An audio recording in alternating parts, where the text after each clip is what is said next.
अच्छा, जो day one का सॉरी पहला क्वेश्चन है वजीर का, उसका आंसर है 23 दिसंबर। आप लोगों ने सीक्वेंस याद कर लेनी है और लाजमी जो है ये आप लोगों ने 3 से 4 सेकंड के अंदर सॉल्व करना है।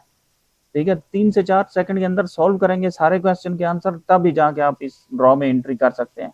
तो पहले क्वेश्चन का सीक्वेंस है जी 23 दिसंबर। दूसरे का आते हैं जी I will start diet tomorrow. तीसरे का आंसर है जी सेंड अ गिफ्ट सर्विस। बाद में उसका आंसर है ट्रांसफर टू कॉन्टैक्ट। इसके दो आंसर है। यहाँ पे उसने दिया हुआ है how gift love STC bank select all that apply. वो बोल रहा है सारे आंसर चूज करने हैं जो इसके ऊपर अप्लाई होते हैं। तो आप लोगों ने इसका सीक्वेंस याद कर लेनी है। सीक्वेंस मैं दोबारा आप लोगों को बता देता हूँ। 2 1 सॉरी 2 2 1 2। ठीक है, और इसका जो बोनस पॉइंट है उसका आंसर है सदद। और लास्ट में मैं आप लोगों को दिखा देता हूँ कि ये बंदे को 1000 रियाल मिला है। इसने 14 दिन जो है लगातार अपने क्वेश्चन के आंसर दिए। यहाँ पे देख लें इसके 81 पॉइंट है, यहाँ इसके 10 स्ट्रीक है।